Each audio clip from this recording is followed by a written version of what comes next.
Muy buenas noches, bienvenidos a la Casa del Libro Total, a una tertulia más de Memorias Vivas, el personaje y su historia. Como todos los martes a las 6:30, nos acompaña una personalidad de la ciudad o de la región que tiene relación, por lo general, con la cultura, aunque hemos querido con la Casa del Libro Total abrir un poco el espectro de invitados. Así que vamos a tener sorpresas próximamente. Todas las tertulias que realizamos todos los martes las pueden ver en el canal de YouTube de El Libro Total. El Libro Total, ahí aparece en el canal de YouTube un capítulo de las memorias vivas que hemos hecho hasta hoy, que ya van como casi 20. Empezamos en el mes de febrero y vamos a ir en el transcurso del año todos los martes a las 6:30. Igualmente, en la plataforma Libro Total se está construyendo un libro con las reseñas biográficas de los personajes que hacen tránsito por este escenario. Hoy tenemos a alguien muy especial, al doctor, porque es doctor, porque es médico, ¿no? Gabriel Gutiérrez Giraldo. Él es médico cirujano de la Universidad Industrial de Santander, especialista en anestesiología y reanimación de la Universidad del Bosque de Bogotá, especialista en educación y orientación sexual de la Universidad Manuela Beltrán de Bucaramanga, ha sido profesor de la Universidad Autónoma de Bucaramanga en la Facultad de Medicina. Gabriel, bienvenido a Memorias Vivas, a la Casa del Libro Total. Gracias, Pacho. Vamos pues a mirarnos y a revisar un poquito la historia de lo que ha sido nuestra vida aquí en Bucaramanga y en Bucaramanga especialmente, ¿no? Bueno, el objetivo de la tertulia es recuperar las memorias y fijarlas en algún lugar en estos escenarios digitales que les comentaba anteriormente. Pero para nosotros es supremamente importante que las memorias de las personas sean contadas por ellas mismas, porque ahí vamos a tener una memoria certera, verdadera, cálida, y que queden registradas para ser consultadas a la posterioridad.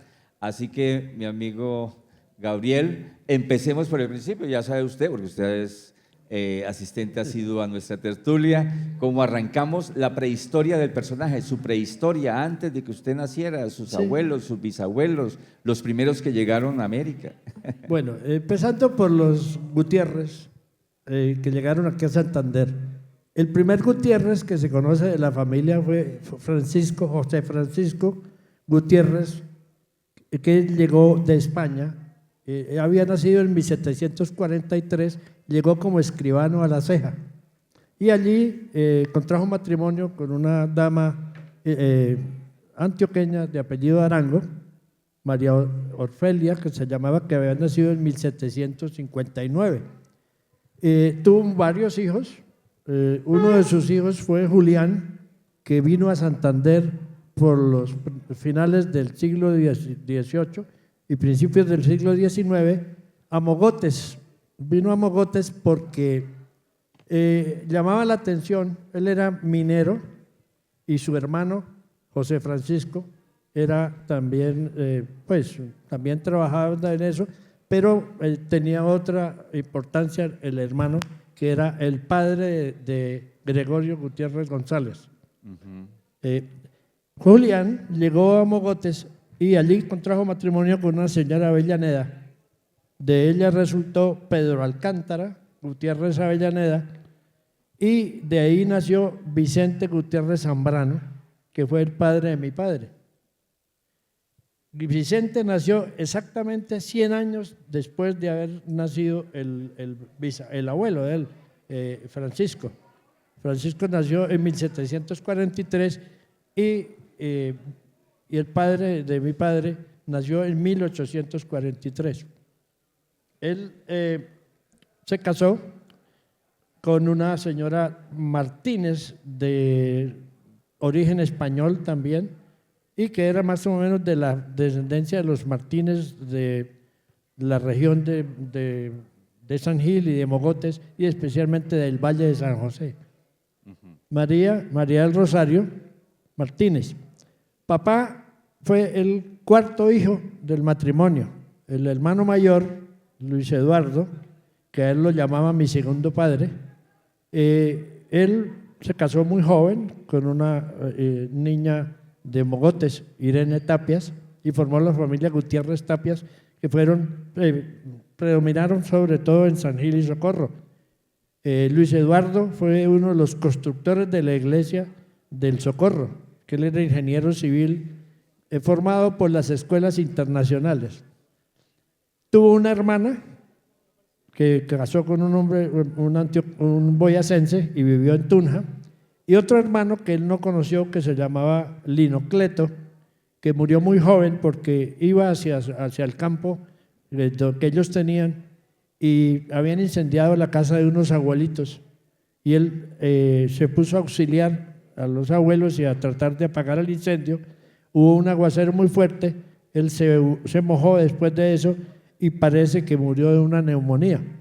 Fulgencio nació 18 años después del hermano. La mamá ya era una mujer ya mayor de edad y el papá estaba ya inválido. Entonces, ella lo llamaba el hijo milagro a Fulgencio. Le dio la educación de las primeras letras, él se formó en la escuela pública, fue un niño muy inquieto, la letra de él era una letra perfecta y lo utilizaban en el Mogotes para escribir todas las partidas de nacimiento y partidas de matrimonio de la iglesia. Él se educó ahí en la escuela pública de Mogotes y a los 11 años el papá ya había muerto, la mamá estaba ya también muy enferma, ya murió en 1911, el papá ya había muerto y el hermano lo logró localizar o logró colocar en la escuela de los hermanos cristianos. A los 11 años se fue él a hacer el bachillerato en la escuela de los hermanos cristianos y entró como miembro de la comunidad. Allí… ¿Esa escuela dónde quedaba? ¿La escuela esa dónde quedaba? La escuela quedaba en Bogotá. En Bogotá, ya está ubicada en Bogotá. Los hermanos cristianos llegaron a finales del siglo XIX a Colombia y lógicamente la mayoría eran franceses, los que habían llegado aquí a Colombia, y fundaron el Colegio La Salle, el Instituto Técnico La Salle en Bogotá, y lógicamente empezaron a ofrecer becas para que algunos niños aventajados de las regiones, de diferentes regiones, se vincularan con la comunidad y entraran a la comunidad y se formaran como maestros. Fue así como Juan de Dios Arias, Flaminio Barrera, Alberto Luis Barrera y Fulgencio fueron a Bogotá de esa época. Eran unos niños de Mogotes. Juan de Dios Arias y mi papá se llevaban un año de diferencia. Él era del 95, mi papá del 95, Juan de Dios Arias del 96, y toda la vida fueron amigos y toda la vida estuvieron el recorrido que hicieron. Entonces entró a la comunidad, terminó su bachillerato, terminó su formación como maestro en 1914 y él, durante el tiempo que estuvo en la comunidad, tomó el nombre del hermano Benildo Miguel. Él lo tomó en nombre de un hermano Benildo que era el que había escrito una gramática española muy importante para la época. Y entonces, en honor a él, y mi papá era un gramático y era un historiador y un amante de las letras, y entonces, en honor a Benildo, tomó el nombre de Benildo Miguel. Benildo Matías era el hermano de él, Juan de Dios Arias, Mr. Pic, que era también lo que utilizaba como nombre poético. Y él tomó también el nombre de Benildo Matías y papá de Benildo Miguel. Él estuvo en la comunidad, terminó sus estudios en 1914 ya como maestro, siguió profesor. Curiosamente, en el año 17-18 conoció a un muchacho que venía del colegio de La Ceja, de Sonsón, que se había tenido que cerrar por falta de alumnos, y entró al Instituto Técnico. Y este muchacho pues venía de un colegio que no era técnico a un colegio técnico y lógicamente le costaba mucho trabajo manejar la parte mecánica, todo lo que hacían ellos. Y entonces lo conoció y se llamaba Juan Marín Osorio Y él le dijo, no, usted no puede estudiar aquí, camine para San Bartolomé, y lo llevó al San Bartolomé para que estudiara allá. Ellos se manejaban así muy fácil entre todas las comunidades, se ayudaban y ayudaban a los estudiantes. Pues este Juan Marino Osorio fue después el que hoy llamamos el padre de la anestesia en Colombia. Y él fue el que, gracias a Fulgencio, fue al colegio del Bartolomé a estudiar bachillerato para entrar a la Universidad Nacional a estudiar medicina. Él, en compañía de un personaje santandereano, Miguel Sarmiento Peralta, en el año 23 cometieron un sacrilegio, en el año 17 fue un sacrilegio, el jueves santo fueron al voto nacional y comulgaron y llevaron las hostias al laboratorio de histología, le hicieron cortes histológicos para demostrar que ahí no estaba el cuerpo de Cristo. Y entonces los expulsaron de la universidad. Sin embargo, Juan Marín siguió asistente y fue por muchos años el anestesiólogo de la Samaritana y del San Juan de Dios. Gracias a papá que lo llevó allá al colegio San Bartolomé. ¿Y Fulgencio se graduó? Fulgencio se graduó de maestro, siguió dictando sus clases en eso y en 1921 lo trasladaron al Guanentá como vicerrector del Guanentá. ¿Del colegio? Del colegio Guanentá, que en ese momento estaba recendado por los hermanos cristianos. Y entonces allí se enfermó, él tenía una hernia en San Gil, tenía una hernia y le molestaba mucho, entonces la comunidad no le había hecho ninguna diligencia para curarlo. El hermano le hizo la diligencia para que lo operaron en Socorro y lo operaron. Y lógicamente las condiciones en esa época quirúrgicas eran muy limitadas y quedó muy mal, siguió con su hernia, su molestia y pidió una dispensa a la comunidad y se retiró y se fue a Mogotes como maestro de escuela en el año 22. Hay una anécdota que la relata el doctor Luis Enrique Figueroa, que en el año 22, cuando el francés venía con el avión para Bucaramanga, tuvo un percance en Mogotes y resulta que nadie sabía francés para poder hablar con el francés y ayudarlo. Entonces llamaron a Fulgencio para que lo interpretara, hablara con él, porque él sí ya hablaba muchos idiomas. Y entonces ayudó para que los herreros del pueblo le hicieran las piezas que necesitaba para seguir volando y poder llegar aquí a Bucaramanga. Ese es el plan que se hizo para los 400 años que se iba a hacer que aterrizara por primera vez un avión en Bucaramanga. Se ha programado para el 22 de diciembre de 1922 y no se pudo hacer precisamente porque el francés tuvo ese percance allá en Mogotes.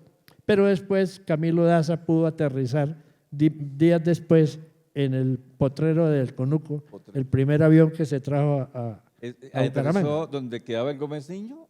No, en el Conucos. Era de Conucos. Ese fue donde cayó el primer avión. Es un descampado, ¿no? Un destapado. Camilo Daza fue el que pilotó y entró con el avión Simón Bolívar a ese aeropuerto. ¿Había otro aeropuerto hacia el norte? En el año 26 ya se hicieron las empresas como la SCAPDA, la Sociedad Santanderiana de Aviación, y crearon el aeropuerto del Llano de Don Andrés, donde es ahora el estadio y donde es el cuartel.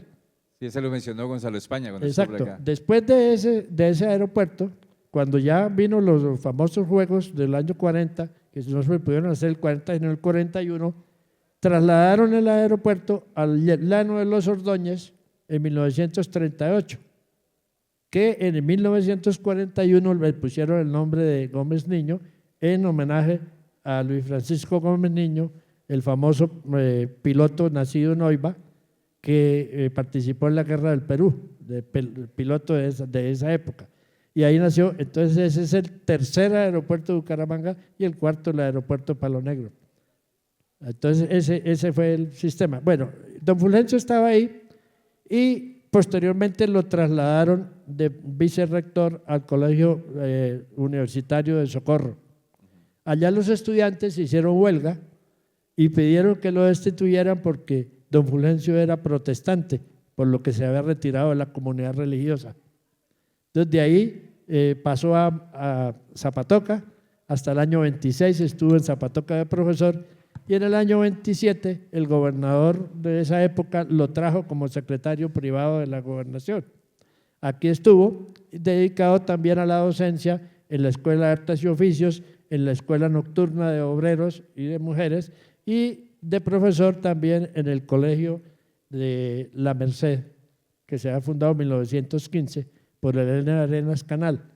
Allá era profesor y al mismo tiempo trabajaba pues en la parte de la Secretaría de Educación. Siendo subsecretario de Educación, el gobernador de la época quiso saber pues cómo funcionaba esto y ver que los muchachos estaban yendo de Bucaramanga porque no había posibilidades de estudio. Lo único que había era un colegio privado que era el Colegio San Pedro Claver. Los demás, la Escuela de Artes y Oficios en ese momento se estaba cerrando, la normal de varones y la normal de mujeres se cerraba y había las escuelas de obreros, pero esas escuelas eran para aprender artes, pero no para hacer bachillerato. Y los muchachos se iban a San Gil, a Socorro, a Vélez o a Bogotá o a Medellín o inclusive a Pamplona, porque no había educación secundaria acá. Entonces de ahí nació la inquietud de empezar a formar un colegio ya público para la segunda enseñanza. Eso fue como la década Eso fue en el año 30 y 31. El informe que él rindió como subsecretario de Educación se lo rindió al doctor Alejandro Galvis, y él se interesó mucho en eso. Y en su segundo gobierno, en 1940, fue cuando nació la ordenanza de creación de la facultad, la Universidad de Santander, con 3 facultades: la Facultad de Ingeniería Mecánica, Eléctrica y Química. Pero primero fue la Escuela de Artes y Oficios. La Escuela de Artes y Oficios se transformó en 1938 en lo que fue el Instituto Damaso Zapata. Ajá. Yo estudié hasta cuarto bachillerato. Eso se le dio al inmigrante español Julio Álvarez Cerón. Julio y el hermano vinieron acá y ellos eran ingenieros navales, ingenieros importantes en España, pero no hubo cuando el problema en España, ellos se vinieron. Y entonces ellos lo nombraron para hacer la transformación de lo que era la Escuela de Artes y Oficios en lo que fue el Instituto Damaso Zapata. En 1924 el gobierno había dado una ordenanza a nivel del Congreso para rendir homenaje a José Damaso Zapata López, el gran transformador de la educación en Colombia. Los hermanos Zapata López, Damaso y el hermano Felipe estuvieron en Venezuela, trajeron la primera imprenta de Bucaramanga, tuvieron que irse exilados a Venezuela, estuvieron en San Cristóbal, allá trabajaron como maestros, vinieron y en las famosas guerras civiles de los principios del siglo participaron en esas guerras y inclusive estuvieron presos, sobre todo Damaso estuvo preso en Bogotá. Entonces cuando él murió, el gobierno le hizo el homenaje de crear por decreto del gobierno en 1924 una institución educativa con el nombre de Damaso Zapata. ¿En qué año murió Damaso Zapata? Más o menos. No tengo el dato en este momento. ¿Su papá lo conoció? Papá lo conoció, lógicamente. Le hizo una biografía. Lo conoció, él escribió una biografía sobre Damaso Zapata que está en el libro Total, la logramos montar ahí. Bueno, y después de esto, el doctor Alejandro Galvis nombró a Fulgencio jefe de redacción de Vanguardia. Eso fue la primera guerra contra él porque no admitían que un conservador, como era mi papá, de Comunión Diaria, de Camándulo, de Rezar Rosario, un periódico liberal. Jefe de redacción de un periódico liberal. Entonces los conservadores le tenían una bronca terrible porque imagínense, un conservador manejando el diario. Y allí se presentó un incidente muy desagradable. Un periodista, un Nobel periodista, se metió a la oficina del doctor Alejandro Galvis y extrajo un Marconi, una comunicación que escribían ahí, hablándole algo sobre algunas diferencias que tenían con el gobierno, y la llevó a otro periódico que era opositor a Vanguardia Liberal, que era conservador, y publicaron ese artículo, y eso le creó muchos problemas al doctor Alejandro. En ese momento él era senador y había estado enfermo y estaba pues incapacitado, y eso le creó una cantidad de problemas. Fulgencio se sintió culpable de eso y entonces renunció a la dirección de Vanguardia. El doctor Alejandro les escribió una carta muy linda, y yo la tengo, donde le dice que él no desconfía en ningún momento de que él haya tenido que ver en eso, y que por el contrario siempre será su amigo. Y fueron siempre sus grandes amigos. ¿Y qué se puso a hacer ahora? Entonces, él siguió en la docencia, y cuando se fundó en 1936 el Colegio Santander, él fue de los primeros profesores del colegio. Y allí inició su docencia hasta que en 1940, cuando los Juegos, la reina de los estudiantes se llamaba Irene Pinto Parra, hija de Hipólito Pinto, El fundador de Ipinto. Pinto. Irene I lo nombró el maestro de la juventud santanderiana. Y entonces vino el problema en el Colegio Santander, empezaron a hacer la guerra, que ellos no estaban para recibir honores, sino para enseñar, y el rector de la época rechazó eso. Llegaron unos periodistas a hacerle una entrevista al colegio, el rector mandó tocar la campana y ordenó reunión urgente de profesores para que no pudieran hacerle la entrevista. Posteriormente, ya el 21 de noviembre lo coronaron como el maestro de la juventud santanderiana en el Teatro Santander, en la sesión solemne del Colegio de la Santísima Trinidad. Y Francisco Calderón, que era bachiller del Colegio Santander en ese momento, fue el encargado del discurso de homenaje a don Fulgencio. Eso, y un anterior hecho en que el secretario de Educación de la época cogió y pidió que todos presentaran su documentación sobre su hoja de vida, y curiosamente la única hoja de vida que nunca apareció fue la de Fulgencio. Yo tengo la copia de esa hoja de vida, y donde está todo el currículum de toda esa información, y lo mismo el ministerio, la información que daba de los cargos educativos que había tenido. Y lo destituyeron el 2 de enero de 1941. Fue la primer puñalada en su vida, porque eso fue para él muy duro. Claro. El padre Rafael Arias, el monseñor Arias, era el obispo de San Cristóbal, y él lo llevó para Venezuela. Ya la trabajó con el Colegio de los Hermanos Cristianos, trabajó en el Diario Católico y trabajó en el periódico Vanguardia. Allá escribió la columna que tenía diaria, se llamaba Pescando Perlas, y la frase célebre. Eran dos columnas que él publicaba allá.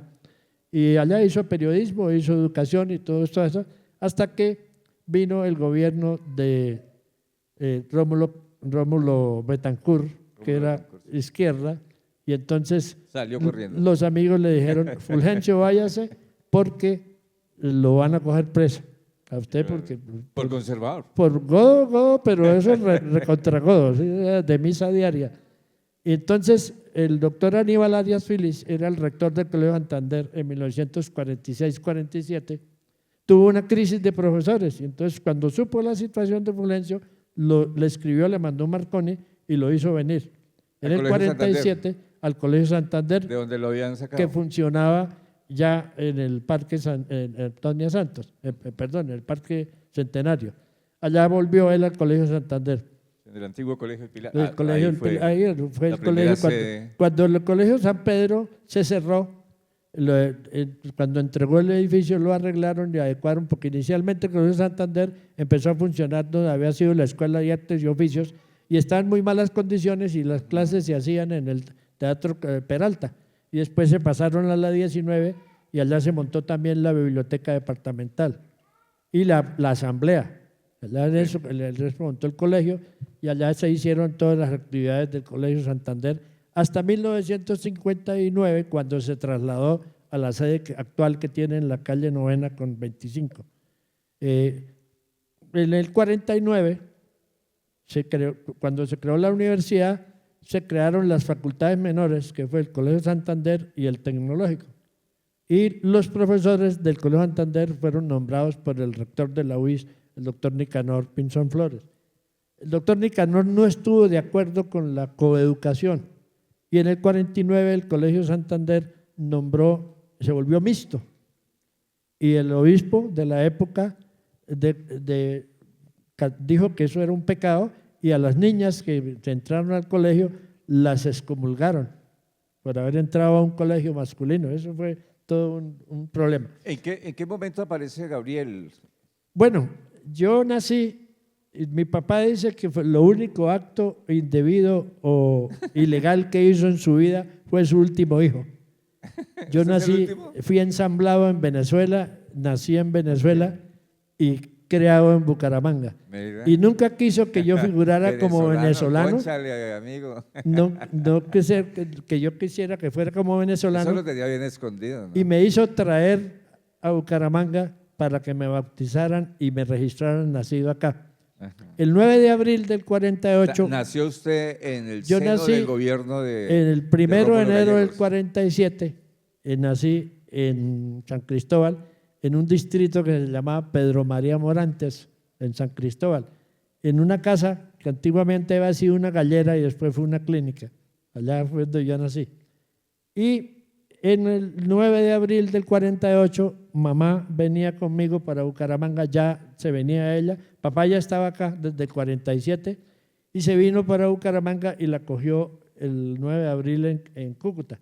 Ella contaba que en el hotel donde estaba hospedada, desde la terraza, porque tan pronto nosotros les dijeron, vámonos todos para la terraza, a los comensales del hotel, y ella vio cómo la chusma o la turba que venía manifestándose, gritando y toda esa vaina, hirieron a un policía y el militar que estaba a cargo de la función ordenó disparar. Eso es que fue un reguero de gente que lo recogían en volquetas y todo eso fue terrible. El 26 de abril me bautizaron en la Sagrada Familia y me registraron en la Notaría Primera como nacido en la carrera 223629. Falsamente. Falsamente, sí. Entonces, mi papá nunca quiso que yo figurara como venezolano.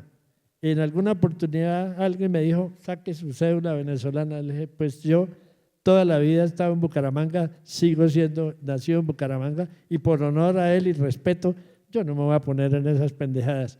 Me quedo como santanderiano, así digan que soy ilegal. Pero sí. Gabriel, hagamos un paréntesis en la historia para hablar de un hecho de don Fulgencio, que lo comentamos la otra vez por allí informalmente. Él escribe una novela o una obra sobre los comuneros, que la escribe 2 años después de que la escribió Germán Arciniegas, Sí. Esa que es tan famosa de Germán Arciniegas, que la hizo en el 36, su papá la hizo en el 38. ¿Qué diferencia hay entre la Bueno. obra de Arciniegas y la de su papá? Papá, pues fue un hombre muy quieto en su estudio, en la historia, en la literatura y en los idiomas. Él manejaba varios idiomas. Inclusive hay una memoria, hay un pequeño folleto sobre gramática china escrita por don Fulgencio, que no alcanzó a publicarse, pues lo hizo una publicación pequeña, pero no se hizo, pues muchas de las obras de él quedaron inconclusas. Y 2 obras de él fueron plagiadas por un amigo. Una biografía de Marco Fidel Suárez, él era admirador de Marco Fidel Suárez, tenía toda la colección de los sueños de Luciano Pulgar y se los leía subrayados, todo, porque usted el libro que don Fulgencio cogía lo encontraba con subrayado y con nota a pie de página, en unos lápices que existían en esa época que se untaban con saliva y era como si fuera tinta. Y eran morados, y eso era indeleble, te quedaba permanente ahí. Y todos los libros que él leyó, encuentra uno las notas a pie de página o alguna corrección de alguna fecha, todo, porque muchas cosas así le pasaban a él.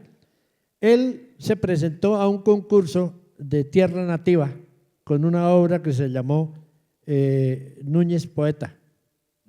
La publicó en obra nativa y eso fue para el año 33, 34, por ahí. Y Agustín Nieto Caballero fue uno de los jurados de ese concurso y él ganó ese concurso.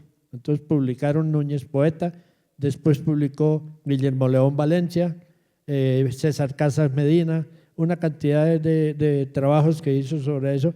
Y después vino lo de Bolívar y su obra. Bolívar y su obra se entregó inicialmente en las primeras entregas de la revista Estudio de la Academia de Historia, en 1941. Se hicieron las primeras ediciones, él era el director de la revista y el Bolívar y su obra lo publicó allí.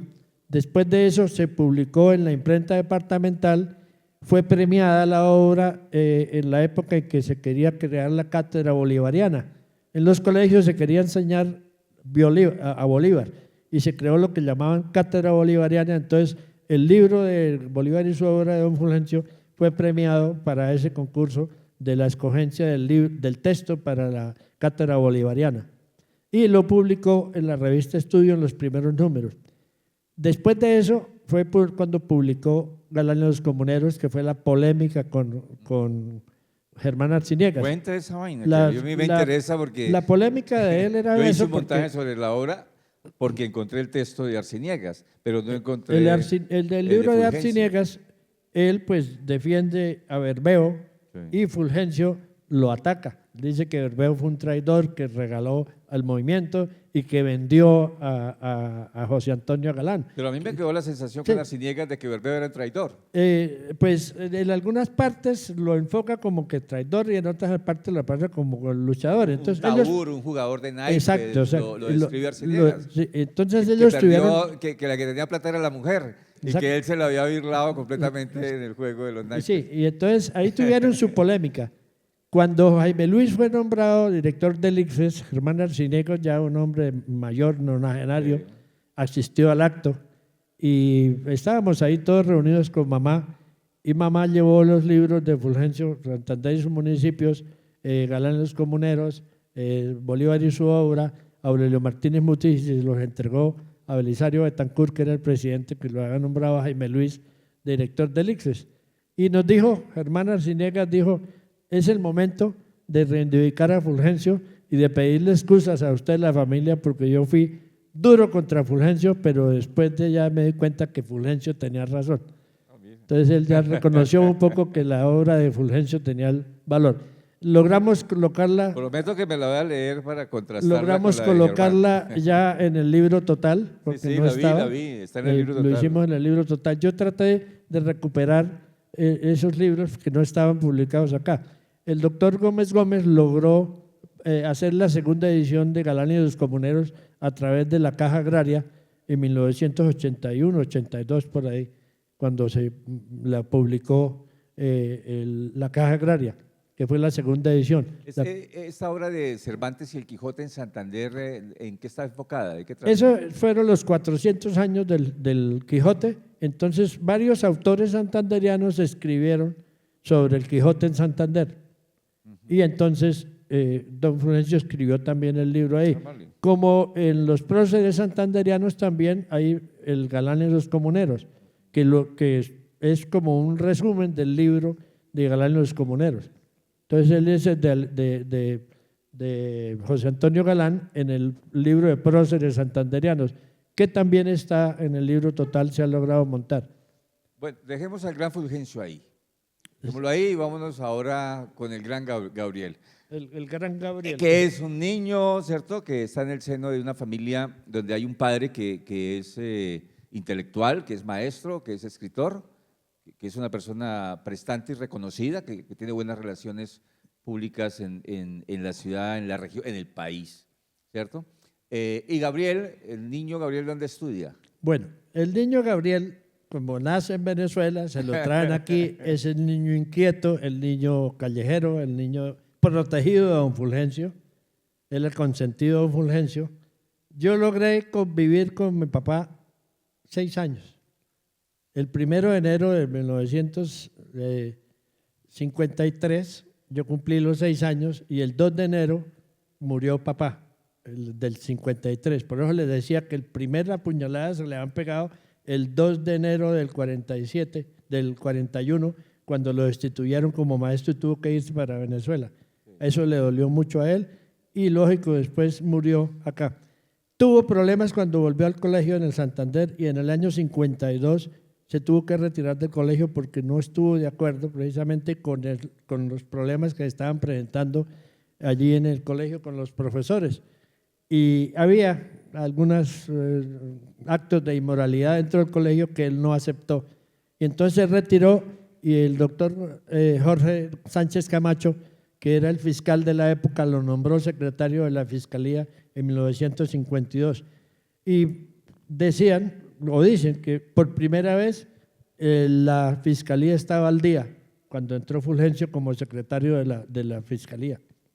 Cuando él murió un viernes, el 2 de enero, fue a misa muy temprano y por la tarde regresó de la casa, estaba haciendo mucho calor en una época de verano, y mandó a comprar unos helados en una tienda que funcionaba frente al colegio, a la escuela Sotomayor, ahí en la 45 con 24, unos helados de curuba y leche deliciosos. Y se tomó sus helados, se sintió un poquito mal, se fue para la habitación y no alcanzó a llegar a la cama, quedó infartado encima de la cama, cayó, quedó colgando de la cama. Lo acomodaron, toda la cosa, yo me acosté al lado de él y todo, y entonces alguien de los vecinos llegó y dijo, ¡ay, quiten el niño porque se va a morir de lo mismo que se murió don Fulgencio! Y mi mamá y mis hermanas se despencaron del susto, imagínense que el niño se le muera también, ¿no?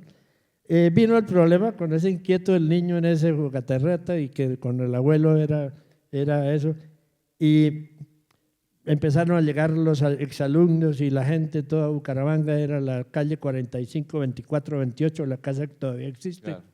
Y llegó uno de los alumnos de él, que era Jairo Mantilla, con su boina, y se quitó la cabeza y yo le dije unas groserías, 7 pelos en el, no, porque era calvo, y que dicen que yo con una tranca era atajando a la gente, decía, y cobrando a 10 centavos la entrada a ver el muerto.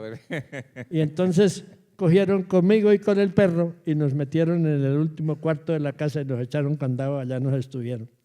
Al siguiente día lo pasaron a cámara ardiente a la Academia de Historia y allí se hicieron todos los discursos protocolarios y todo de la época, y sintieron por allá un vidrio que se rompió y era el niño Gabriel que había hecho un daño allá, había partido una, y andaba con una espada en la mano diciéndole, véngate pues putas, véngate pues putas.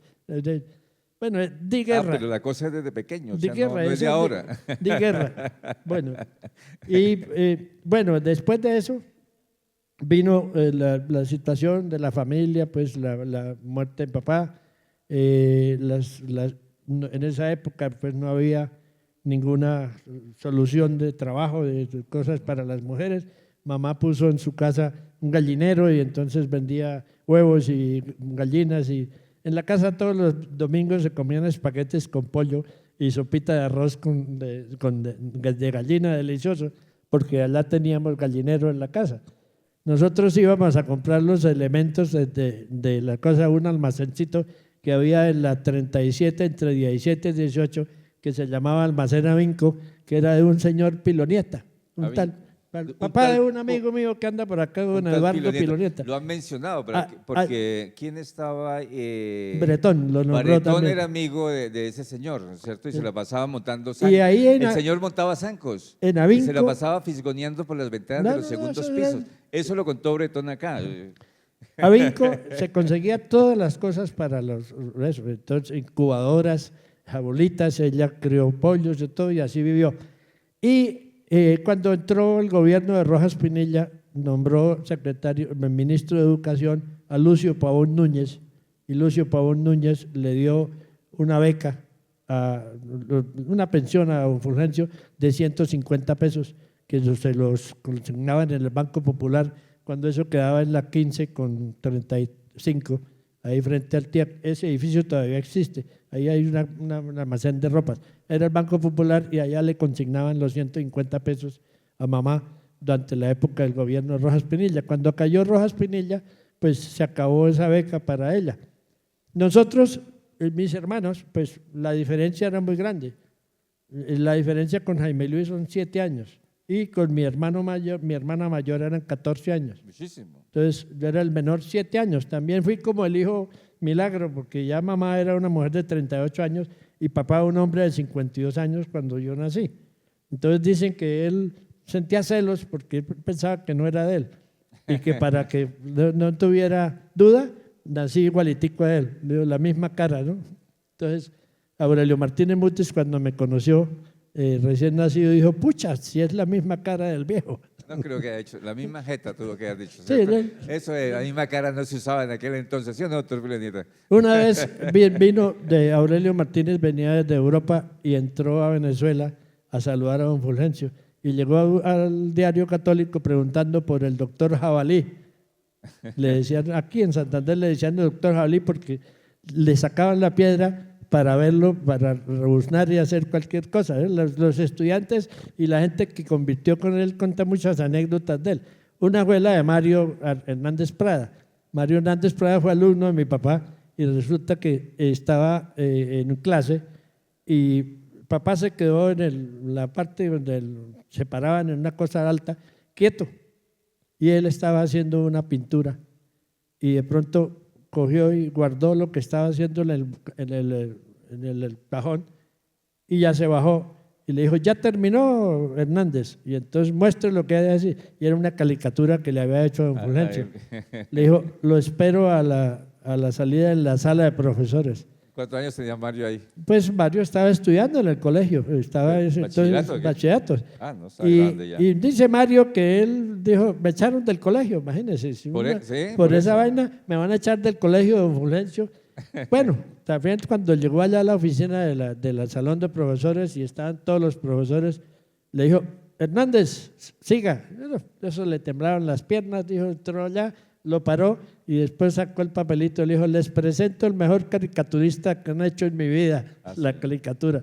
Esa caricatura la tuvo Jaime Luis mucho tiempo y cuando murió Jaime Luis traté de recuperarla y no la encontré por ningún lado.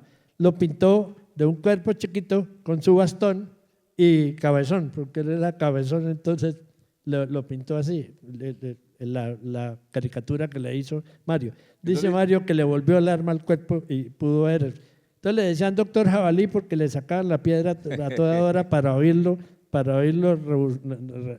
Bueno, pero ya dejemos el alma de don Fulgencio Y nos vamos descansar y nos vamos con Gabriel y con Jaime Luis. Bueno, ¿En dónde estudiaron los dos? En esa, ¿La primaria?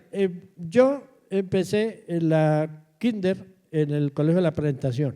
Kinder era un lujo que se daban las familias, ¿no? La familia, porque una prima de nosotros, era hermana de la comunidad de la Presentación, Clara Teresa. Mamá fue criada por una hermana mayor de ella. Mamá fue hija de 19 hijos y en el último embarazo de la abuela, ella murió y mamá quedó de 9 meses y la crió la hermana que ya era casada con Víctor Mantilla, ya tenía una hija y estaba esperando otra hija que fue la hermana Clara Teresa. Con la hermana Clara Teresa se llevaban 3 meses de diferencia mamá. Mucha gente nos preguntaba a nosotros por qué ustedes no tienen el apellido Mantilla Giraldo, porque pensaban que mamá era hija de Víctor Mantilla. Okay. No, ella era hija del suegro de Víctor Mantilla. Ellos vivían donde queda ahora el Hotel Bucarica y en la casa siguiente, en donde es la calle 36, era la casa de David Giraldo Jiménez, que era el papá de mi mamá. Era un paisa que llegó aquí a Santander, se enamoró de una zapatoca de 16 años y en 20 años le afrijoló 19 hijos. Y decía, 19 en 20 hijos. Y después se volvió a casar y tuvo 13 hijos más. Eran muy prolijos. Él era comerciante de sombreros y comerciante de muchas cosas y viajaba por todo el país en eso. Y era socio de mi tío Víctor. Entonces, ellos crean eso. Bueno, resulta que… Vamos en el kinder suyo. Entonces hice kinder en el Colegio de la Presentación, cuando la Madre Clara Teresa en el 54, y de ahí pasamos a la 56. Nosotros inauguramos ese colegio a medio año, el Colegio de la Presentación en la 56. Ahí se era mixto antes. Allá éramos la primaria, de eso, los niños, lo que era primaria, kinder. Sí, la primaria. Después pasé al Virrey Solís en el 55 y ahí hice primero primaria y ahí hice la primera comunión. ¿Conoció a Mantilla Caballero allá? No, Mantilla Caballero fue mucho después. Después. Resulta que Jaime Luis estaba estudiando en el Tecnológico y en el 55 estaba haciendo segundo bachillerato. y tuvo un accidente y se cortó los dedos. Usted lo Oh, veía, vale. estos dedos eran iguales ¿Haciendo qué? ¿Forja? en carpintería. En carpintería. Entonces se retiró del colegio y estuvo trabajando en el Banco Comercial Antioqueño en el 55, ahí en el pasaje de Aurelio Martínez Mutis, ahí era en toda la esquina del colegio, y ahí trabajó como patín, Jaime Luis. Y en el año 56 nos mandaron para Duitama internos a los dos. Yo entré a segundo primaria y Jaime Luis entró a segundo bachillerato.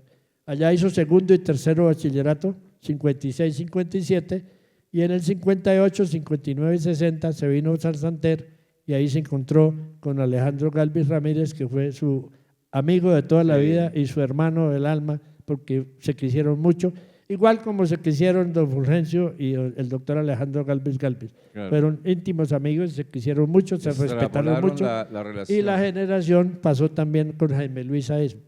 Jaime Luis estudió matemáticas por cuenta propia.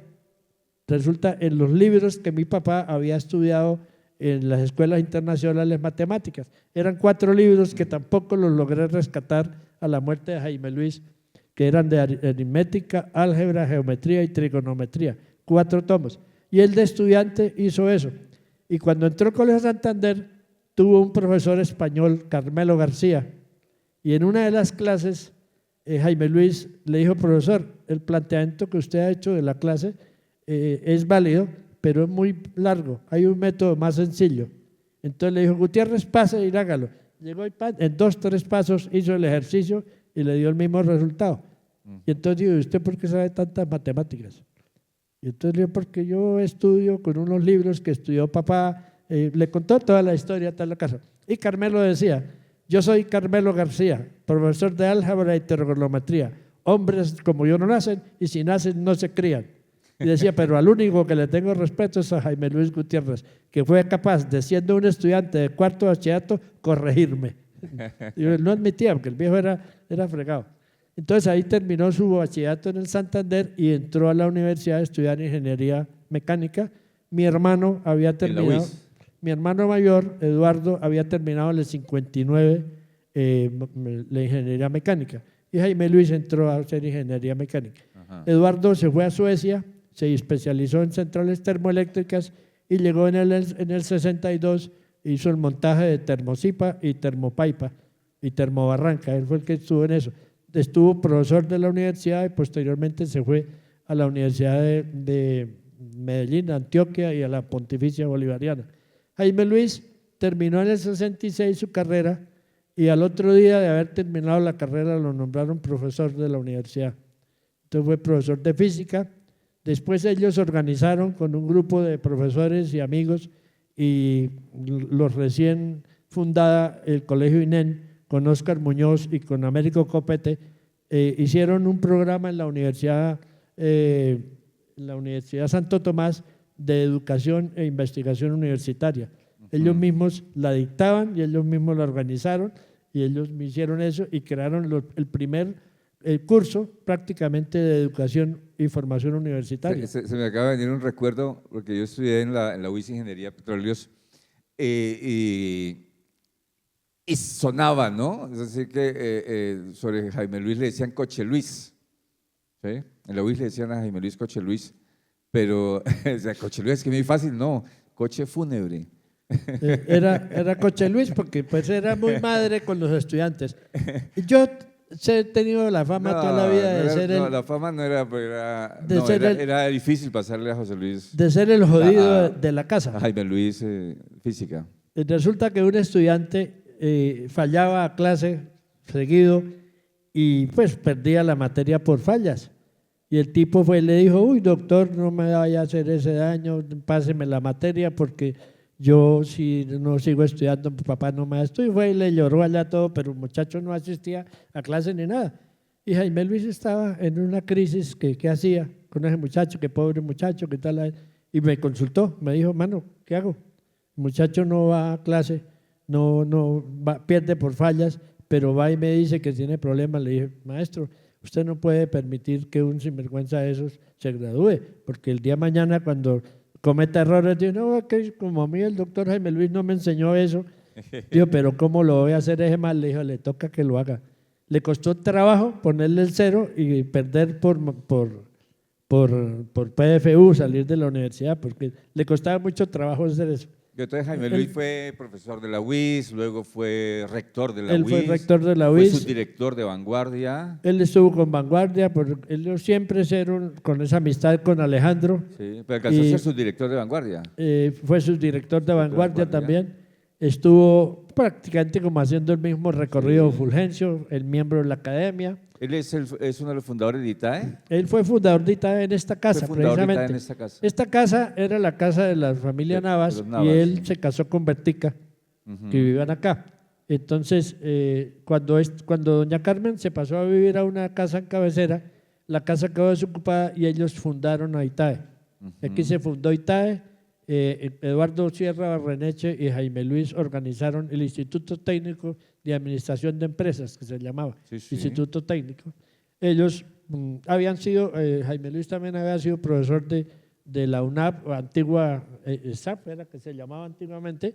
Allá fueron directores, incluso fue rector. Hizo una rectoría muy corta allá. ¿Lo ITAE fue antes de la rectoría suya en la UIS?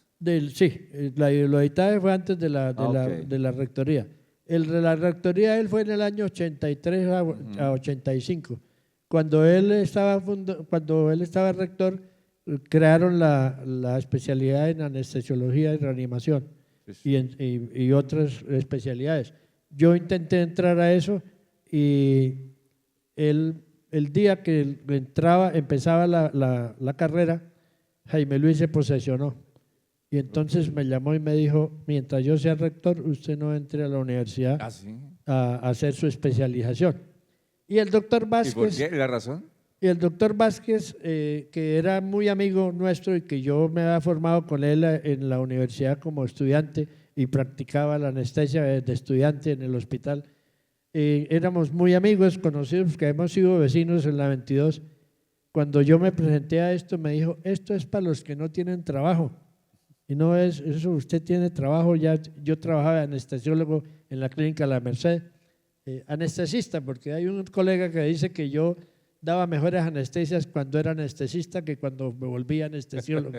Y dijo, gracias que yo conocí su Santa Madre, afortunadamente, ¿no?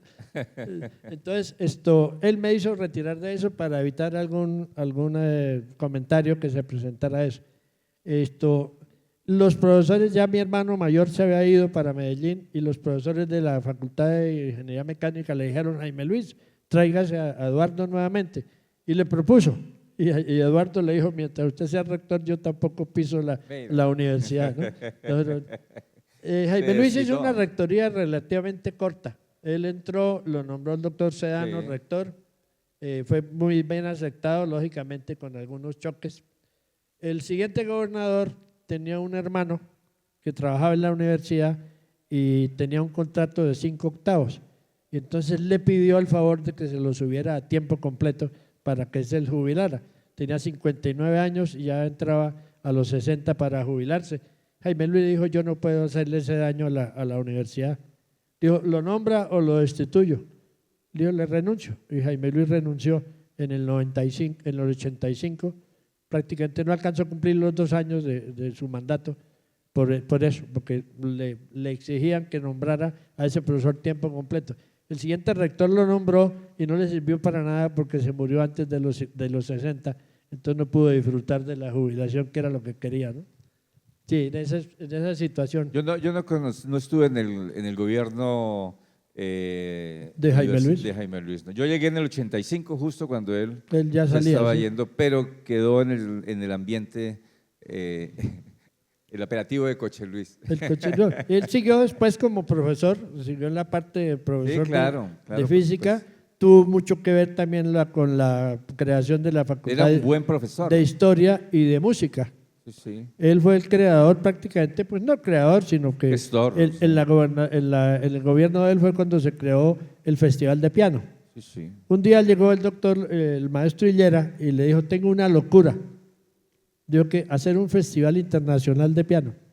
Digo, ¿y qué necesita para eso? 1 millón de pesos. Entonces llamó a Astul Rangel, que era el secretario administrativo de la universidad, Dijo, necesito 1 millón de pesos para que Hillera organice el festival de piano.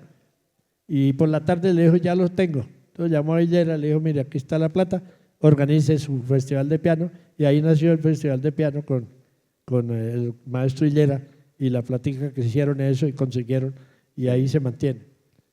Y ellos hicieron eso. ¿Usted se gradúa de la UIS entonces en medicina? Yo me graduó en la universidad en el año 78, 80, por el internado, todo eso, medicina, y trabajaba por la clínica La Merced, trabajé con el Instituto Quirúrgico de Bucaramanga. Hicimos un programa muy lindo con el Instituto de Salud Bucaramanga cuando el gobierno de Carlos Ibáñez, que fue traer al grupo Helen the Children para tratar niños con trastornos del labio fisurado y paladar hendido y secuelas de quemaduras. Sí, sí. Durante 17 años trabajamos en ese programa, trabajamos más de 2.500 casos de niños y fue para mí muy grato esa labor. Yo creo que esos personajes, y voy a contar algo que no he dicho y que mi familia no lo sabe, pero que tengo que contarlo. Gracias a esos pacientes, a una paciente que fue la primer paciente que yo vi, la primera anestesia que di en ese programa, a una niña que le hicimos 14 cirugías. Tenía labio fisurado bilateral, paladar hendido y una malformación terrible. Y yo la recibí de 2 meses y le empecé a dar todas las anestesias que se le dieron a eso. Esta niña era hija de una enfermera muy joven que nació con esa lesión y se operó varias veces. A raíz de la enfermedad de mi hija, yo permanecía con ella casi todos los días, día y noche en la clínica, ya en los últimos días.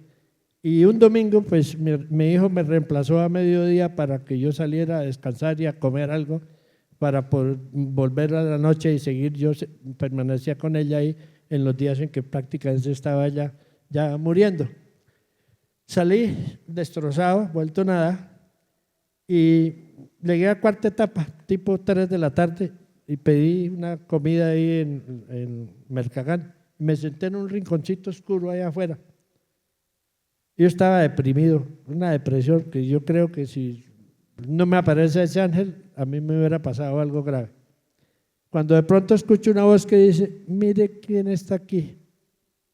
Y volteo a mirar y era la niña con la mamá, ya una adolescente, terminó de carrera en odontología y se iba a especializar en cirugía maxilofacial, o sea, de lo que ella es.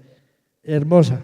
Dije yo, este de arriba me avisó, usted no se puede ir porque mire, lo que usted ha hecho en la vida tiene que protegerlo. Para mí fue un ángel que me salvó ese día. ¿Recuerda su nombre? No lo puedo decir, ¿no? Porque la niña es muy conocida aquí, vale. pero es hermosa, es vale, hermosa, vale. Usted la ve y es un ángel.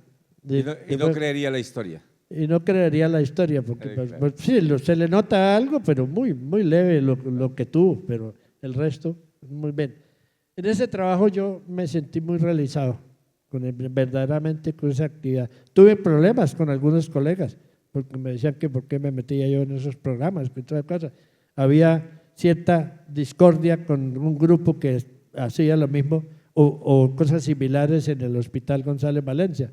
Entonces que nosotros lo hicimos inicialmente en el Instituto Quirúrgico, después en el Hospital del Norte, y cuando el gobierno de Lucho Borges se acabó, él no quiso volver a traerlos a los gringos a ese programa, pero era muy bello, un trabajo que hacíamos era muy hermoso. Sí, era muy sonado el programa. El programa del labio muy prestigioso. Helen the Children.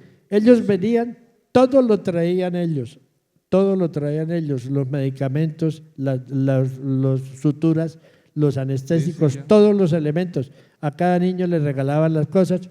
Don Benjamín, el del hospital, el del Hotel Ciudad Bonita, los hospedaba y les regalaba a los familiares la comida de los niños que estaban hospitalizados. ¿Y la razón de acabarse el programa por qué? Porque él dijo que el municipio no tenía por qué financiar eso, pero sí, él no ponía nada sino el hospital. Él tenía una secretaria de salud muy sensible. Sí, y en esos momentos pues, intentó acabarse cuando Cotepeña, y a Cotepeña se le acercó a alguien conocido y dijo, lo único bueno que hizo Ibáñez no lo podemos acabar. Claro. Y entonces continuó, después lo hizo Honorio y lo hizo Iván, todos hicieron ese Pero ellos proceso. no, el gobierno. El gobierno de eso permitía que el hospital se utilizara para Claro. eso y se hacía, pero todo lo daban ellos.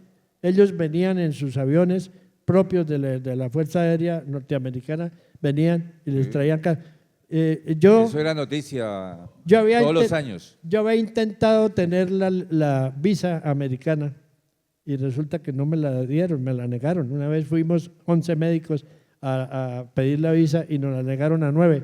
Y sin embargo fui a Estados Unidos con ellos sin visa. Y estuve mes y medio y volví y sin visa. Y no supieron que yo estaba allá, ni nunca supieron que yo entré y salí. ¿Y cómo entró? Con el avión que ellos venían, que era un avión de la Fuerza Aérea Americana, donde ellos traían todo y donde viajaban. Y entonces en la organización, el grupo se llama Helen the Children, de Ohio y de Michigan, era el grupo.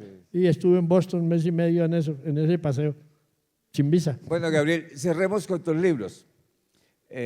Bueno, los libros. De cualquier, por ejemplo, esa es una trilogía o es un cuarteto de libros sobre sexualidad que tiene publicado. Son 4, ¿cierto? Sí, Son eran 4. 10. Eran 10. Pero quedaron 4. Bueno, el primer libro que hicimos fue Amor y Sexualidad para Jóvenes Padres y Maestros en 1994 con una editorial que llamó Caracolí, que la manejaba Gonzalo España y Álvaro Mejía. Ese libro fue un libro pequeño de sexología evolutiva, desde que se produce la concepción hasta la sexualidad del adulto mayor, por todas las etapas de la vida. Ese libro sirvió como texto guía para el Programa Nacional de Educación Sexual, el programa PENES, que se hizo por los años 90 y pico.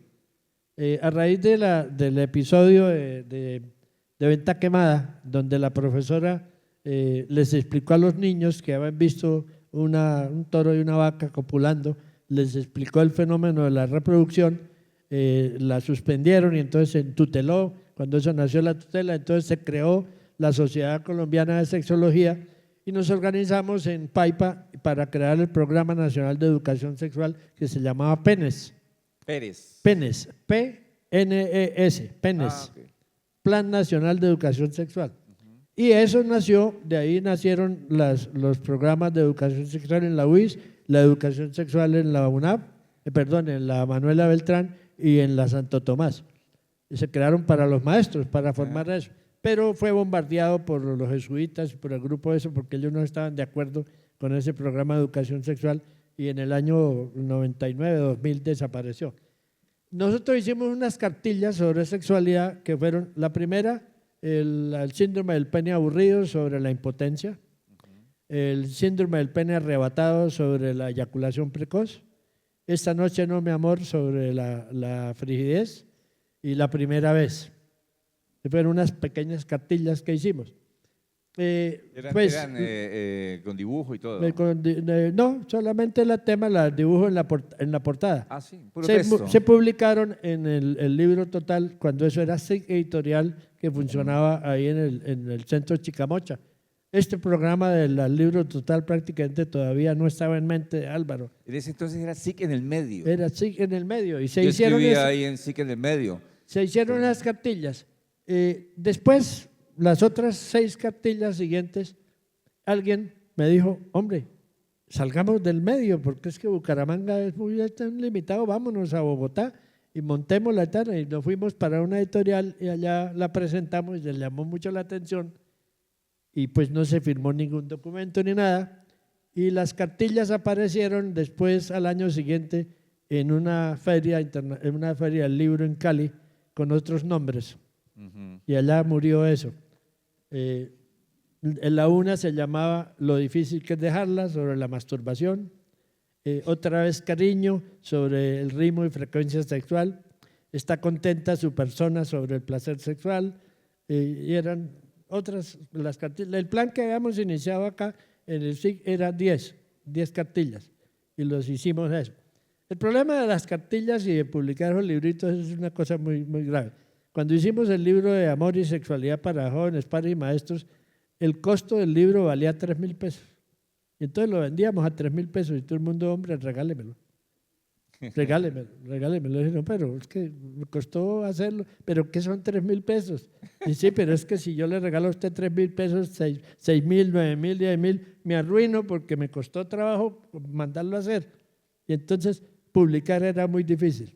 Cuando fui a hacer la convalidación en Bogotá, llevé los libros y los repartí entre los profesores y entre los amigos allá.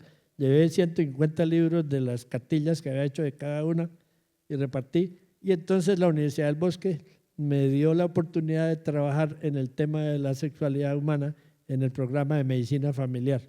Y yo iba los fines de semana, una vez al mes, a dictar algunas clases sobre sexualidad en el programa de medicina familiar allá. Eso fue eso. En el año 2000 fui a convalidar el título de anestesiólogo porque existía una ley en que solamente se podía ejercer la anestesia quien fuera anestesiólogo. Y pues los que habíamos hecho anestesia sin ser anestesiólogos teníamos la posibilidad por la ley sexta de 1996 de hacer la especialización, de especializarnos. Entonces en la Universidad del Bosque me dieron la facilidad de hacerlo. Intenté hacerlo en la UIS y me pusieron muchas trabas. Y entonces en Bogotá me dijeron, a usted todo el mundo lo conoce, usted viene a los congresos, todo el mundo sabe quién es, véngase para acá y hace la convalidación con nosotros. Y la hice en 3 meses y aquí en la UIS me pedían 1 año y me pusieron todas las trabas para entrar. Esa fue una frustración para mí, no haberme graduado como anestesiólogo en mi alma mater, donde yo había graduado como médico y cirujano. Fue práctico, pero lógico después. Y ejercí la anestesia hasta la enfermedad de mi señora y de mi hija en diferentes clínicas. Yo trabajé con la clínica Santa Teresa, con la clínica La Merced, trabajé con los hospitales del norte, con la clínica Monte Carlo, algunas anestesias di en la clínica Ardila Lule y terminé como anestesiólogo en la clínica San Luis. Allá el doctor Alvarado me dio cabida en la clínica y me quisieron mucho y quiero yo mucho la clínica porque fue una práctica muy linda desde del 2008 hasta el 2020 que me retiré del ejercicio profesional. Y me dediqué a la enfermedad de mi señora y mi hija, se fueron ellas y me dediqué ahora a vivir de la vida cultural y de mis amigos. Acompañarnos todos los martes acá. Y venir, ha sido para mí una terapia prácticamente. Gabriel, todo muchísimas este gracias. tipo de actividades. Muchísimas gracias por habernos compartido su historia extraordinaria, ¿no? Llena de facetas, la de tu padre, la de tu hermano, la tuya misma. Sí. Te agradecemos por ese recorrido tan extraordinario que nos Sí, has había hecho. una faceta que yo no la he tocado nunca, pues en la parte, ni en la hoja de vida ni nada, fue un espacio que yo viví en el que no estudié, sino que trabajé en Paz del Río. Y el doctor Nicanor Pinzón Flores fue el que me dijo, Chino, usted no tiene nada que hacer aquí, usted toda la vida va a ser un obrero, váyase para Bucaramanga a estudiar, que allá están sus hermanos que son tan inteligentes. ¿Y usted qué le gustaría estudiar? Le dije, medicina. Dijo, pues van a abrir medicina en la universidad el próximo año, váyase. Entonces me vine y terminé 5º y 6º bachillerato en el Colegio Santander y entré a la universidad en el 70. Nosotros fuimos los bachilleres que prestamos el servicio militar en el año 68-69, que eso fue un escándalo porque el Julio Obregón Bueno, que era el gobernador, no sabía y el rector del colegio fue el que hizo el negocio para ponernos a prestar servicio militar con el coronel Álvaro Valencia Tobar. Y entonces, cuando supo eso, destituyó al profesor, el rector del colegio. Y en esa faceta sí ya prácticamente pues fue una época muy linda, pero ahí fue cuando me vine ya a estudiar medicina.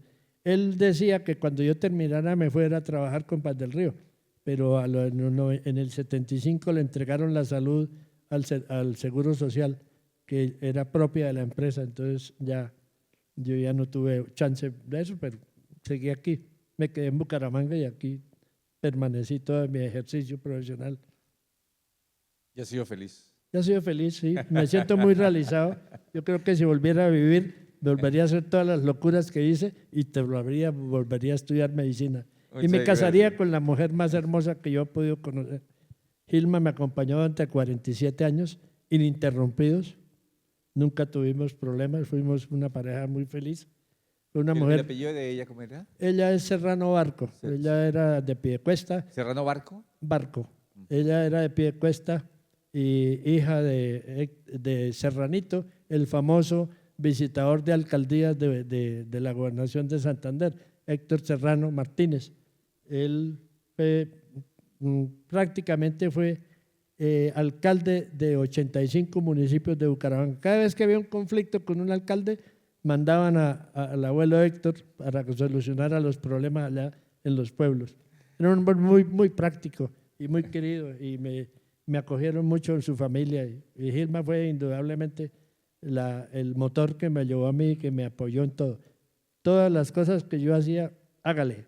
¿No? El día que yo renuncié a la universidad, me felicitó. Dijo, está en mora de hacerlo. Así, todas las cosas que yo hacía, a ella le parecían perfectas. Y se aguantó. Duro, porque para una mujer, esposa de un médico, de un anestesiólogo, Claro. es duro. Yo tuve que salirme de teatros, dejarla vestida para ir a una fiesta, porque se presentaba una emergencia y no había quien la hiciera. Y llamen a Gabriel, que no dice que no. No eran muchos, ¿no? Los anestesiólogos. Sí, entonces, y viví prácticamente encerrado entre los quirófanos, todas de 40 años. Bueno, Gabriel, vamos a dejarlo ahí. Exacto. Y si alguno de los amigos que nos acompañan quiere comentarle algo, decirle algo a nuestro invitado, pues los micrófonos están abiertos. Muchas gracias, Gabriel, por darme un aplauso. Gracias. Tanta historia que nos ha contado. Toca amplificar los aplausos para que crean que vino mucha gente.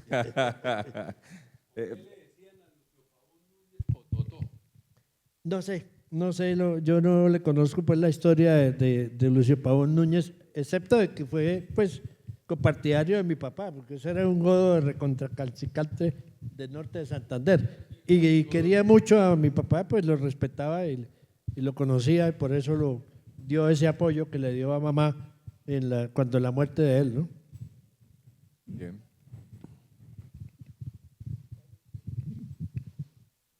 Bueno, doctor Gabriel, realmente pues no conocía, realmente pues usted sí conocía a mi familia.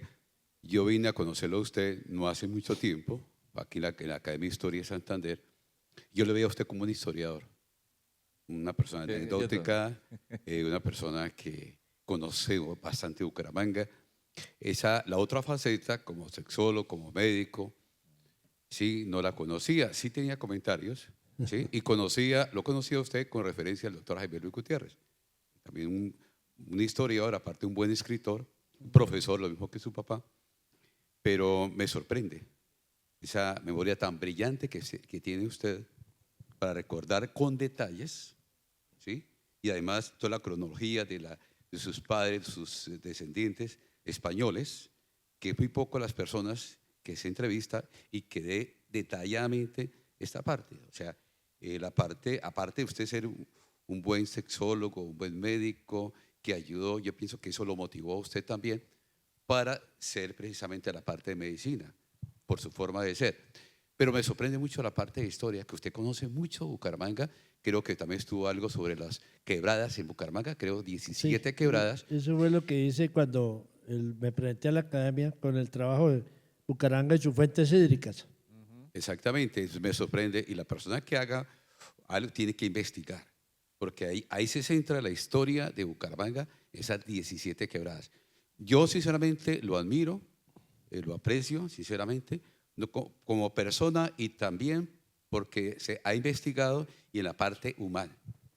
Que en esa parte me agrada muchísimo y estoy sorprendido y cada vez lo admiro más. Muchas gracias. Muchas gracias. Sí, yo hice un trabajo sobre los personajes típicos de Bucaramanga, pero ya hay alguien que publicó algo sobre eso, entonces tengo algunas cositas escritas sobre dos personajes de importantes de Bucaramanga, que es el Cieneguero Masón y el general Farías, y de un detective que existió por los años 30, que era medio picarón. Pero no he hecho más, no he seguido profundizando en ese trabajo. Había hecho un escrito sobre los bobos de Bucaramanga en la revista de la Sociedad de Mejoras Públicas hace muchos años, un artículo pequeño, pero sí porque yo los conocí muchos, ¿no? Conocí a Satélite, conocí a Bayover, conocí a Talán Talán, conocí a Pretapeos, conocí a Pedrito Mexicano. Inclusive con Pedrito Mexicano me pasó una cosa muy, muy grave porque resulta que de niño él pasaba por al lado cerca donde yo vivía y tenía una riolina, y entonces un día me encontraron mis hermanas tocando la riolina de Pedrito Mexicano, y entonces imagínense, viejito tocando esa vaina, y cogieron y me restregaron la boca con un limón para desinfectarme porque había estado chupándole la riolina a Pedrito Mexicano. Pedrito Mexicano era un bobito que vivía en el asilo San Rafael y andaba lleno de corbatas y de anillos y salía por la calle. Hace muy poco murió a Pretapeos porque se la pasaba aquí por la zona y veía a las chicas y se iba detrás de ellas y les hacía ruidos. Y lo mismo con Chepe Pajitas, que sí lo conocí. Cuando papá llegó de Venezuela, llegó a donde la familia de él, que eran las nietos. Y las nietos no tuvieron hijos y adoptaron unos muchachos, dos Jorge, que fue un eminente comerciante, y Chepe, que era un niño epiléptico y enfermo, que fue el famoso Pajitas. Las hermanas Nieto fueron las que heredaron toda la herencia de Ignacio Martínez Nieto, que fue el fundador del Hospital San Juan de Dios, que era tío, abuelo de mi papá. Y las Nieto pues heredaron todas las propiedades. En los estudios que hace poco hizo el doctor Armando sobre la Casa de Bolívar, figura de que el padre Ignacio Martínez Nieto fue dueño de esa casa y las herederas de él también fueron dueñas de esa casa, heredaron. ¿Hay personajes típicos en este momento? En este momento no, ya prácticamente han desaparecido, ¿no? Desaparecieron unos cuando se hizo el asilo San Rafael, que allá se fueron mucho. Allá conocí yo los Lalos. Los Lalos eran unos muchachos de Zapatoca que eran hijos de dos primos hermanos y nacieron con retardo mental y vivían allá los Lalos. Allá conocí a Pedrito Mexicano, allá estaba también esto. Y cuando San Camilo, estuvo también allí en San Camilo el doctor Jerez, Javier Jerez, cuando fue director del hospital, algunos les dio salida, pero volvieron otras a hospitalizarles. Entonces, entre lo que fue el Hospital San Camilo y los asilos desaparecieron esos personajes típicos. Mamatoco fue un muchacho que vivió mucho tiempo por Cabecera, que era de una familia muy prestante de Bucaramanga. Un día lo encontraron muerto ahí en tercera etapa. Y el último que fue Habitas. Marujita. Y Marujita, que todavía vive, Marujita creo. todavía vive. ¿Y no le daba para escribir el libro de esos personajes? Pues algunas personas han hecho, digamos, el ejercicio, ¿no? Sí, exacto. Varios escritos hay eso. Yo tengo algunas cosas escritas. Y lo que le decía, profundicé mucho en el Conde de Cuchicute porque un primo hermano escribió sobre el Conde de Cuchicute y lo conoció personalmente. Entonces tiene muchos relatos. Pero él me advirtió que no tomara mucha información de ahí porque había algunos datos que podían ofender a algunos familiares de él. Porque fue un ¿José personaje. María qué era él? José María Rueda, José María Rueda. y Gómez, que compró un título nobiliario en España como el Conde de Cuchicute y de Majavita. Hay que recoger la historia de dos personajes típicos en este momento que son el Puchis, que por vive, excelencia, y la señora Padilla. Sí, la que Padilla anda por todas partes. Padilla es una señora que va a los entierros, todos los entierros. Conoce a todo el Puchi, mundo. Y saluda. En el entierro de la mamá de Huguito Castellanos, fue y le dio un abrazo y le dio 4 besos. Y cuando se fue, dijo, Dale, esta señora, ¿quién es? Huguito no tenía ni idea quién es. La señora Padilla va siempre muy elegante vestida, siempre está puesta, no es cansona, no No, pide no. tampoco, pero va a todos los entierros. Entierro donde no esté la señora Padilla, es entierro de tercera. Tiene un escenario focalizado. Y tal vez existan muchos más, pero en la selva de cemento que llaman la ciudad de hoy día, que está mucho más compleja que la que vivimos nosotros en nuestra niñez, donde eran visibles, ya no se pueden observar. Sí. Están confundidos, están perdidos o están consumidos, porque en aquel entonces el problema de la droga no era este que hoy se vive, y el del alcoholismo no se manifestaba exacto. tan públicamente, ¿no? Bucaramanga dejó de ser un pueblo cuando empezamos a perder la gente. Exacto. Uno iba en cualquier parte y decía, uy, este es de Bucaramanga, o se le conocía. De golpe apareció un personaje a partir de los años 70 o 80, ese tipo, ¿quién es ese hombre tan importante? Ese tipo hace 20 años que vive en Bucaramanga. Ya había dejado de ser pueblo. Hasta Sí. 1970, Bucaramanga fue un pueblo con su concepción. Todavía Sí. ahora somos un pueblo, pero metidos en una gran urbe. pueblo ¿no? más grande. Porque la mentalidad sigue siendo provinciana, parroquiana. Pero, No dejamos de serlo, ¿cierto? pero ya no se conocen las personas. Se siente sí. en el ambiente. Es difícil. A mí me pasó algo muy simpático en Cartagena. Resulta que un primo hermano es casado con una hija del almirante Lemaitre. Y pues, un sobrino de él y un primo segundo grado es oficial de la Armada, casado con una sobrina de mi señora, y la otra hermana, la otra sobrina también casada con otro marino. Entonces tenía muchos viajes a Cartagena, íbamos de vez en cuando, y en alguna oportunidad allá en la Armada me preguntaron, ala, ¿y tú eres Gutiérrez de qué? ¿De cuáles? Sí, porque allá son Gutiérrez de Piñeres, Gutiérrez de Mier, vale, sí. Gutiérrez de no sé qué cosa. Yo le dije, pues yo soy Gutiérrez y Giraldo de Bucaramanga. Es la única nobleza que yo tenía para poder allá estar en ese gremio, ¿no? Sí, es difícil. Y en realidad lo que dice el doctor Eduardo, en Bucaramanga se perdió eso porque ya los personajes desaparecieron. Ya los desconoce uno y ya uno aquí es un ilustre desconocido. Pero no echen saco roto escribir esas historias, porque una cosa es su narrativa, es extraordinaria, y su memoria, como le decía nuestro amigo Pero periodista, yo le cuento una es cosa, Pacho. magnífica. Yo creo que hasta los años 80 yo me subía a un bus y me saludaban los choferes y me decían, Ah, sí. ¿usted es hijo de Sí, claro. Fulgencio? Miguelito. Miguelito. Ah, Gente me Miguelito, cobraba sí. y a veces siga, y me cobraban, era un hijo de Fulgencio. Me pasó algo con Antonio García. Antonio García escribió un libro sobre los comuneros por los años 82, 83 y conoció a mi papá, pero no aquí en Bucaramanga porque él no es santandereano. Y estaba yo en Bogotá caminando por la séptima, por ahí cerca al Capitolio, y de pronto un señor ahí del edificio Murillo Toro me hacía gestos. Entonces me decía que sí, entonces yo pasé la calle y me dijo, me presentó, me dijo, yo soy Antonio García, usted es hijo de Fulgencio Gutiérrez. Le dije, ¿por qué? Le dije, porque es parecidísimo, yo lo quiero mucho y acabo de publicar un libro sobre los comuneros y muchas de las cosas que tomé, las tomé del libro de su papá y me fue a la oficina y me lo regaló. Y otra anécdota que me pasó con mi papá le pasó a mi hija. Mi hija estudió en la Universidad de La Salle en Bogotá en el año 95 y hasta el 2001, 2002 que estuvo allá. Ella estudió Ingeniería de Diseño y Automatización Electrónica. Y resulta que cuando llegó el primer día, los primeros días los llevan a pasear por toda la universidad y la llevaron al Museo de Historia Natural que tiene la universidad allá. Y un curita, un hermanito anciano estaba en la puerta con la lista de estudiantes. Entonces, de pronto vio Emilia Gutiérrez Serrano. Entonces, le dijo la señorita Emilia Gutiérrez. Dijo, sí, hermano, a la orden. Dijo, niña, ¿usted de dónde es? Dijo, yo soy de Bucaramanga.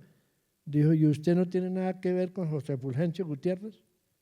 Dijo, sí, él es el papá de mi papá. Dijo, pues es que él fue un hermano muy querido aquí en la comunidad y todos lo recuerdan con mucho cariño. Y todo. Al día siguiente llegaron los compañeros y le dijeron, Melita, le han llamado 3 veces que se presente en rectoría. Yo, ¿por qué? Y fue a la rectoría y y estaba el hermano Figueroa, que es pariente de Luis Enrique Figueroa, que era el rector. Le dijo, niña, ¿usted por qué no me había dicho que era nieta de José Fulgencio Gutiérrez? Le dijo, hermano, yo no encontraba la razón. Fue el hermano que me preguntó.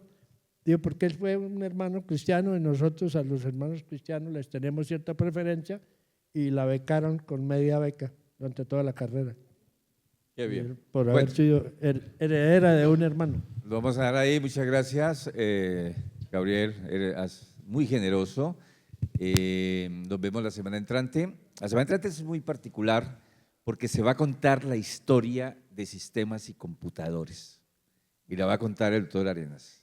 Es muy bueno. Álvaro viene también, ¿no? ¿Aceptó? Porque él dijo que cuando No, usted le dijo que pero la va a contar Arenas. Pero yo, que soy amigo de Álvaro, trataré de que se porque ponga... la vez que estábamos los dos y que le dijo, ¿cuándo va usted? Y le dijo, nunca. Así, sí, categórico, sí. le dijo. Sí, Él sí. ha sido siempre un hombre Pero bueno, lo intentaremos. de estar siempre. Así que nos vemos la otra detrás de semana todo. para conocer esa magnífica historia de esta empresa tan importante que es la mamá de este proyecto cultural. Y esta casa que tiene mucha historia.